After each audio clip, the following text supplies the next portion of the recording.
예수 그리스도의 심장으로 사랑하는 GT 형제와 자매들에게 무난합니다. 주의 평강이 늘 가득하기를 소망합니다. 어느 때보다도 빨랐던 봄꽃들이 하얗게 노랗게 붉게 피었다가 지고 있습니다. 교육 현장에서 가장 분주했던 3월을 보내고 조금 익숙한 상황에서 4월을 맞았습니다. 오늘은 민수기 6장의 내용을 살펴볼 텐데요.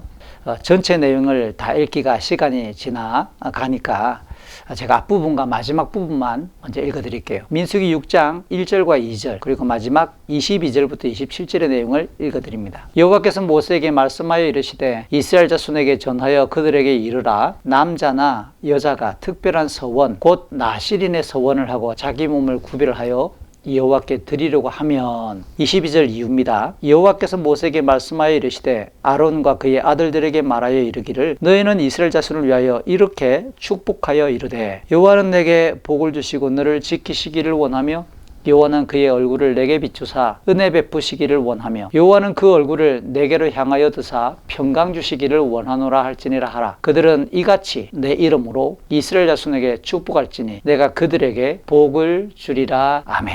부디 이미 시작된 이 4월에도 우리 인생의 주인이신 주님과 동행하는 거룩한 걸음으로 믿음과 소명을 지속하기를 응원합니다. 그런데 이와 같은 거룩한 걸음, 그것을 우리 주님의 말씀을 가지고 비유하자면 마태복음 5장 13, 14절에서 세상의 소금과 세상의 빛으로 살아야 한다라고 적용해 볼 수 있습니다. 기독교의 신앙이나 경건은 세상을 부인하거나 무시하지 않습니다. 어쩌면 완전히 고립되고 자신의 경건을 지키기 위해서 은둔하는 섬처럼 살라고 격려하지 않습니다. 몇 해 전부터 관심을 끄는 TV 프로그램인 나는 자연인이다. 대한민국의 수많은 기성세대의 남자들의 가슴을 울리게 만들어서 빨리 회사를 그만두고 나도 저처럼 살고 싶다라고 하는 로망을 갖게 만들었던 프로그램이다. 누군가가 그렇게 말하더라고요. 우리는 그 프로그램의 주인공처럼 살라고 성경이 떠밀지 않습니다. 오히려 세상 속에 존재하며 복음에 합당한 일상의 삶으로서 세상을 정화하고 개혁하며 경건한 영향력을 드러낼 때 하나님의 나라가 이어진다는 것을 가르칩니다. 물론 이 영향력의 힘은 성령의 역사와 함께 우리 성도 개인의 자원함과 온전함의 그 농도와 비례할 것입니다.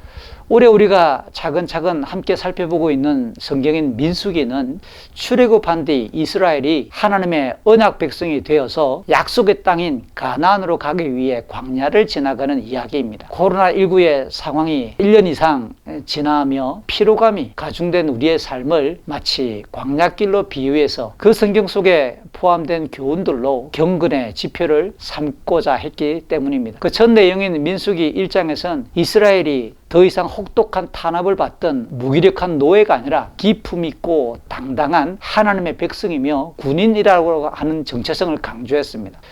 또한 2장부터 3장, 4장까지는 행진을 하거나 멈춰서 진을 칠 때 성막을 중심 삼는 거룩한 생활을 강조했고 그 성막의 일을 섬기는 레위인들의 업무도 소개했습니다. 그리고 5장에서는 개인들의 일상의 거룩함을 3가지 영역, 첫 번째는 악성 피부병이나 그 다음 몸속에서부터 몸 밖으로 나오는 피와 고름 등이 유출 증세가 있는 그런 자를 경계하도록 동시에 시체를 만진 자를 격리하도록 안내하므로 겉으로 명백하게 확인되는 부정함을 경계할 것을 가르치고 두 번째는 다른 사람과의 관계 속에서 피해를 주었을 경우 배상의 규례로서 안내하므로 인간관계에서도 정직하고 성실함이 거룩한 삶이다 라고 하는 것을 안내했습니다. 마지막으로는 가장 내밀하면서도 사적인 영역으로 분류되는 부부관계의 성적 순결을 살피는 의심의 소재 규례를 교훈했습니다.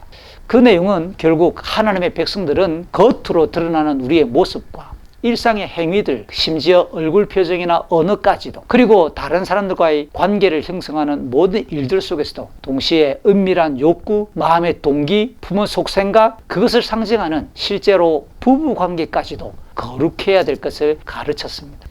이번 4월에는 그 내용과 이어지는 민수기 6장을 살펴봅니다. 하나님께 가까이 나아가는 특별하고도 신령한 직분인 제사장이나 레위 지파와 관련되는 규례에 대해서는 레위기 8장 그리고 민수기 3장, 4장 등에서도 구체적으로 지시되었습니다. 그렇다면 이런 레위 지파나 제사장 외에 일반 지파의 사람들은 하나님의 일을 직접적으로 특별하게 봉사할 수 없었을까요? 오늘 본문은 누구나 자원한다면 하나님 앞에 헌신할 수 있음을 안내합니다. 물론 구체적으로 규정된 사역이나 특별한 영역은 제외될 것이 또한 포함될 것입니다. 가령 제사장이나 선지자 등의 직무는 자원한다고 해서 가능한 일이 아니기 때문입니다. 먼저 6장을 한번 살펴볼까요? 6장 2절에서는 이스라엘 백성 중에서 남자, 여자, 성별의 차이를 뛰어넘어 누구든지 자기를 하나님께 드리고자 특별한 맹세를 할 수 있다고 가르칩니다. 그와 같이 하나님께 자기를 드려 봉사하고 섬기고자 하는 자를 나실인이라고 부릅니다. 그러면 내가 어느 기간, 맹세와 그 헌신의 기간은 13절부터 20절의 내용을 빌어오면 특정한 기간 동안 본인이 자원해서 설정할 수 있습니다. 근데 성경을 보면 사사기 13장 7절에서의 삼손이나 사무엘상 1장 11절 이후 사무엘 같은 경우에는 하나님의 특별한 부르심, 지정하심, 택하심, 그리고 부모의 특별한 맹세에 의해서 평생도록 나신으로 살아가는 예도 있었습니다. 이렇게 하나님을 향하여 거룩한 헌신과 맹세로 드려진 나실인은 세 가지 주요 사항을 반드시 실천해야만 합니다. 그 내용들을 살펴볼 때 첫 번째는 3절과 4절인데요. 포도주나 독주 그리고 모든 포도 제품을 먹지 말아야 합니다. 대개 포도를 으깬 그 음료의 발효 상태에 따라 발효가 적게 된 것을 포도주로 일생의 식사나 생활 속에서 음료처럼 마셨습니다. 그런데 시간이 좀 지나 발효가 심하게 되어서 알코올 도수가 높은, 농도가 진하게 된 것은 사람을 빨리 취하게 하고 많이 취하게 하는 독주로 분류되는 겁니다. 이렇게 술을 마시지 말라, 술 취하지 말라라고 말하는 것은 술이 가져오는 무절제나 중독이나 이성적인 판단을 흐리게 하는 것을 경계시키기 위함이겠지요. 왜냐하면 하나님은 거룩함의 본체이시기 때문에 그분과 관련된 일을 수행하고 하나님께 자기를 드린다고 말할 때 깨끗하고 청명한 지성과 판단력, 감성, 반듯한 행실로서 하나님께 나아가야 될 것을 충분히 교훈하는 규정일 것입니다. 아울러 포도로 만든 어떤 제품 열매도 함께 먹지 말라고 규정합니다.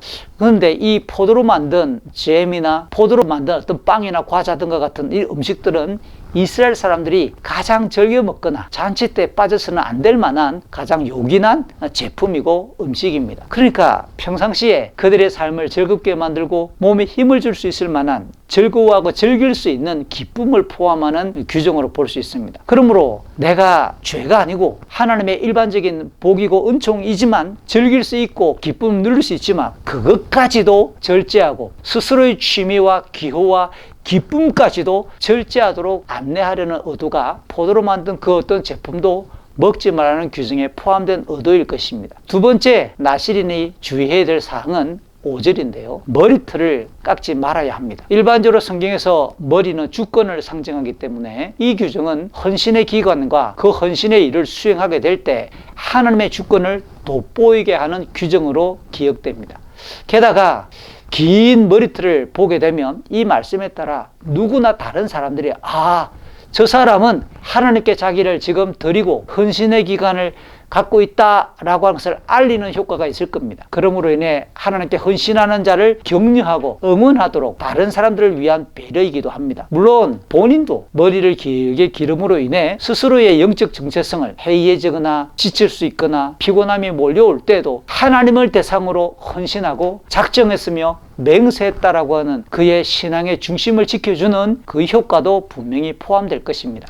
마지막으로 나실인이 지켜야 될 규정은 6절과 7절에서 가족을 포함한 어떠한 시체와도 접촉하지 말아야 합니다. 이 시체와 접촉하지 말아야 한다는 개념은 사망, 부패를 떠올리게 만드는데요. 그것은 곧 하나님이 살아계시고 그리고 언제나 정결하시며 거룩하신 하나님이신 것을 상정하고 그 하나님의 일을 수행하고 있다는 것을 깨우치게 만듭니다. 그러므로 하나님께 자기를 구별하여 드리는 이 맹세와 헌신의 삶은 그리고 동시에 생명과 정결에 속한 영역이라고 하는 것도 가르치게 되겠죠. 하나님께 자기를 구별하여 드리는 맹세와 헌신의 삶은 생명과 정결에 속한 일입니다. 그 일로 인해서 또 다른 생명이, 또 다른 거룩함의 역사가, 또 다른 하나님의 일이 계속해서 번성하게 될 것입니다. 그런데 9절부터 12절의 내용은 전혀 자기 의사와 상관없이, 예를 들면 옆에 앉아있는 사람이 갑자기 쓰러지다가 죽는데 나의 몸에 접촉이 발생했습니다. 그렇다면 지금까지 지켜왔던 모든 이 헌신과 맹세 기간은 전부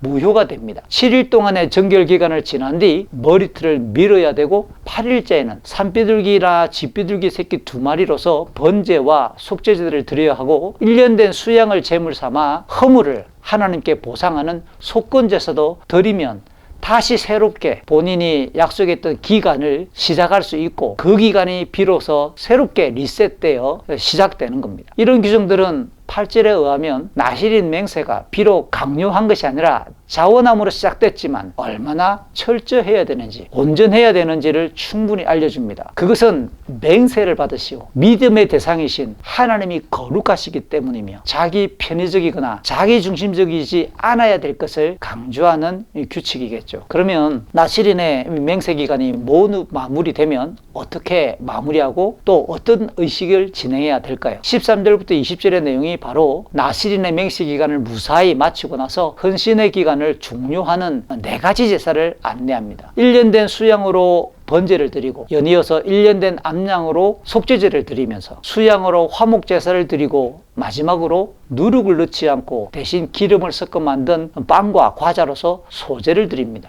그런데 이런 제사를 드릴 때 포도주나 올리브 기름을 이 제물에다가 적절히 섞는 전제의 방식으로 진행하도록 안내합니다. 길렀던 머리털을 밀어서 화목제물을 태울 때 함께 태웁니다. 그러면서 맹세 기간을 잘 마무리한 것에 대한 하나님께 감사와 이 맹세 자체가 특별하다라고 하는 의미를 담아 화목제물인 수양의 삶은 어깨 부위를 소제물과 함께 이렇게 좌우로 흔드는 요제의 방식으로 드리고, 또 수양의 그 넓적다리 부분은 제사장이 이렇게 눈높이까지 들어올리는 거제의 방식으로 드립니다. 이와 같이 올리브 기름이나 포도주를 제물에 붓는 전제, 제물을 좌우로 흔드는 요제, 제물을 들어올리는 거제는 제사의 종류라기보다 제사를 진행하는 자의 특별함과 아주 독특함을 강조하여 의미를 부여하기 위해서 그렇게 진행하는 제사의 방식을 분류하는 이름들입니다. 이 모든 제사를 마무리하고 나면 나실인에서 해제가 되고 일반 백성의 삶으로 복귀하게 되면서 포도주도 일상에서 마실 수 있게 됩니다. 그런데 한 가지 좀 특이한 것이 발견됩니다. 나실인의 삶을, 특별한 헌신과 맹세와 믿음의 삶을, 봉사의 삶을, 섬김의 삶을 살았는데 마무리하면서 왜 속죄제사를 드리라고 할까요? 속죄제사는 죄가 있거나 하나님께 흠이 있을 때 그것을 용서를 빌기 위한 제사잖아요. 그런데 하나님께 믿음을, 그것도 특별한 헌신을 마무리하는 입장에서 어떤 죄가 있었길래 이 속죄제를 드려야 할까요? 오늘 본문은 그 이유를 생략하고 있지만 미루어 짐작을 해볼 때 첫 번째는 자기도 모르게 이성적인 판단으로는 분명히 아무 죄가 없이 정결하게 그 기간을 완벽하게 헌신을 지나왔다고 하더라도 자기도 모르게 범죄했을 가능성은 우리 인생에서 늘 발견됩니다. 그렇기 때문에 기억나지 않는, 잊어버렸던, 그리고 무심코 지나갔던 우리의 흠과 죄라도 하나님 앞에 씻어내야 된다라고 하는 것을 상징하겠죠.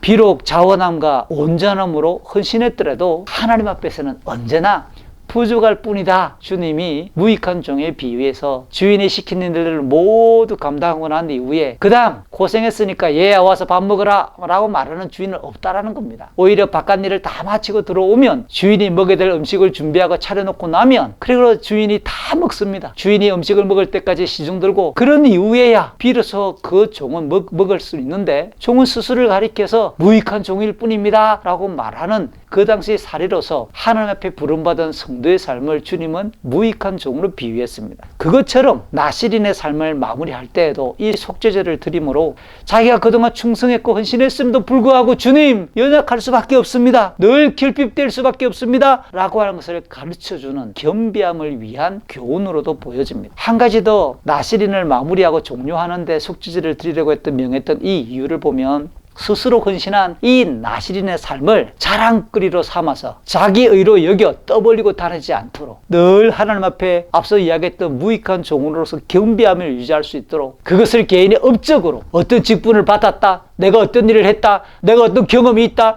내가 목사다, 내가 선교사다, 내가 어떤 특별한 일을 했다, 그 모든 것들을 자기 의로 치부하지 않도록 늘 하나님 앞에서 부족한 것을 기억하며 남은 생애를 살아갈 수 있도록 안내하는 교훈도 분명히 포함되었을 것입니다. 나실인이라고 하는 이 단어는 떠나다, 구별하다, 분리하다라고 하는 의미를 지닌 나자르라고 하는 히브리에서 파생되었습니다.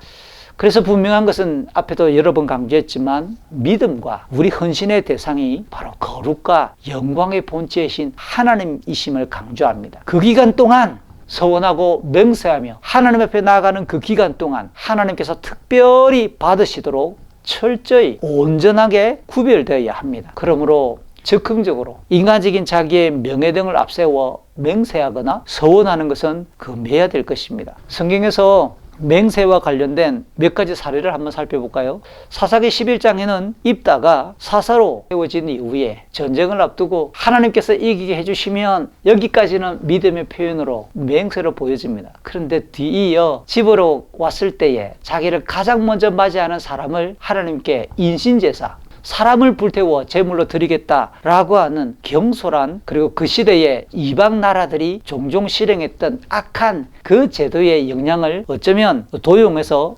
서원을 하게 되었습니다. 그리고 사도행전 5장에 보면 초대교회 당시 아나니아와 삽비라고 하는 부부가 여러 믿음의 사람들이 자기의 재물, 밭과 집을 팔아 내어놓아 성도들이 함께 공유하는 모습을 보고 그들도 밭을 팔았다가 아까우니까 일부를 감추고 그렇게 나누어 줍니다. 물론 그것 자체가 죄는 아닌데 자기가 밭을 팔았다가 하나님 앞에 성도들과 더불어 나누기 위하여 일부를 가져왔다고 말했으면 얼마나 좋았을까요? 그러나 마치 전부 내놓은 것처럼 자기를 과장하고 자기의 욕심을 포장해서 헌금이라고 하는 방식을 사용했기 때문에 그들은 인간적인 욕구와 동기 때문에 하나님에 의해 징벌을 받아 그날같이 죽습니다. 입다의 사례나 아나니아와 삽비라 부부의 사례들은 당연히 부정적인 맹세의 사례겠지요. 반면 다니엘 1장에서 왕이 내놓은 진미, 왕이 먹는 고기, 왕이 마시는 그 포도주를 스스로 절제하고 물과 채식으로만 자기의 몸을 지키겠다, 더럽히지 않겠다고 결단했던 다니엘의 서원이나 사도행전 20장 24절에서 예수 그리스도의 복음, 부르심의 그 소명의 길을 위해 목숨까지도 아까워하지 않겠다고 결단하는 바울의 고백 등은 굉장히 실제로 모든 안전과 명예와 목숨까지도 내놓은 깊은 의지의 선한 결단으로 볼 수 있을 것입니다.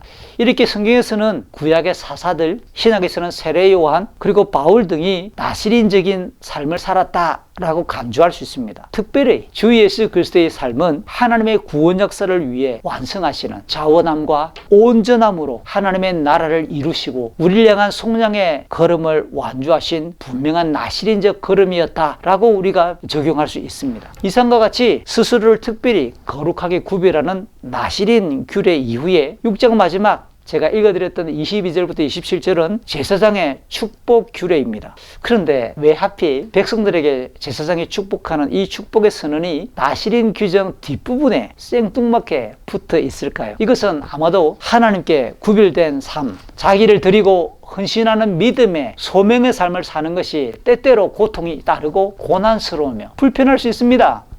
그리고 희생할 수 있고 이것이 참으로 힘에 부치는 일이기도 합니다. 그럼에도 불구하고 하나님과 친밀함을 누리고 하나님께로부터 주어지는 영원한 생명과 하나님의 그 영광을 누리는 가장 신령한 복이라는 것을 의도적으로 강조하기 위해 이 6장 마지막 부분에 축복의 선언이 포함된 것으로 해석할 수 있습니다. 하나님께서는 23절에서 제사를 집례하는 제사장, 그는 곧 하나님을 대행하여 하나님의 음성을 대신해서 백성들에게 복을 빌어주라고 하나님이 명령하십니다. 27절은 언약의 주체이신 여호와 하나님께로부터 복이 임한다고 하는 것을 강조하게 하십니다. 그러면 어떤 복일까요? 그 복의 구체적인 내용이 24절, 25절, 26절입니다.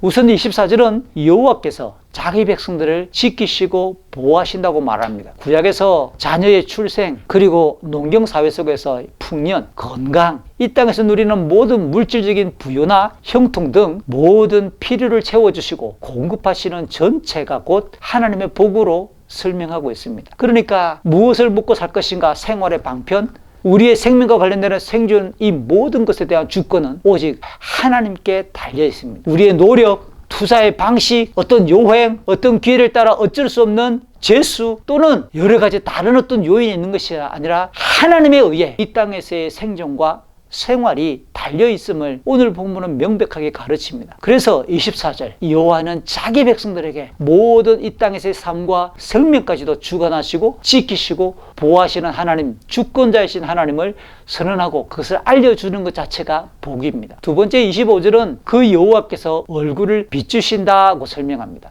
얼굴을 비추신다는 말을 역으로 성경에서 하나님께서 얼굴을 돌리신다, 얼굴을 감추신다 라고 하는 내용을 떠올리면 이 말의 의미를 더욱 선명하게 알 수 있을 것입니다. 하나님께서 얼굴을 돌리신다 라고 말하는 것은 죄악으로 인해 혹독한 심판과 환란이 다가옴을 상징하는 표현입니다. 그러므로 하나님께서 얼굴을 비추신다 라고 하는 것은 긍휼과 은혜를 베푸신다, 하나님께서 은혜를 내려주신다 라고 하는 것을 강조합니다. 마지막으로 26절은 여호와께서 얼굴을 뜨시고 평강을 주신다고 설명합니다. 이 내용은 이렇게 비유하는 것이 더욱 적법할 것 같습니다. 부모가 어린 자녀에게서 눈을 떼지 못합니다. 얼굴을 고정합니다. 그것은 너무 좋아서 그 어린아이가 하는 것이, 해주는 일이 아무것도 없어도 그 존재 자체가 너무 좋아서 부모의 눈길, 부모의 얼굴이 아이에게 고정되어 있고 그 아이의 모든 것을 바라보며 해맑게 웃으며 행복을 누리는 것처럼 하나님께서 자신의 얼굴을 고정하여 바라보시는 것, 그것을 얼굴을 들었다고 표현합니다. 넉넉한 하나님의 사랑이 집행될 것을 강조합니다. 그 결과로 앞서 내용에서도 설명했지만 아무런 결핍이나 고통이 없는 완전한 평화가 이루어질 것이라고 덧붙이죠. 구약에서 이 평화는 하나님의 통치가 완전하게 실행되는 하나님 나라를 묘사하는 가장 대표적인 개념입니다. 여기에 소개된 복들은 타락하여 창조주 하나님께로부터의 교제가 완전히 단절되어 영원한 죽음에 처하여 온갖 비참과 고통의 정성들을 겪는 인생들에게 다시 하나님께서 얼굴을 드시고 우리를 바라보시며 지키시는 구원에 대한 총체적이고 종합적인 설명입니다. 나아가 우리가 누릴 수 있는 모든 물질적이며 영적인 복을 하나님께서 주실 것을 강조합니다. 하나님께 자기를 특별히 구별하여 헌신하는 사람, 하나님과의 관계를 사모하며 날마다 경건한 삶을 소망하는 자에게 예수님께서 마태복음에서 이야기했던 것처럼 수고하고 무거운 짐을 질 뿐만 아니라 우리 주님의 멍에를 지고 참으로 기꺼이 자원해서 나아가는 그 사람에게 하나님께서는 복을 약속하셨습니다.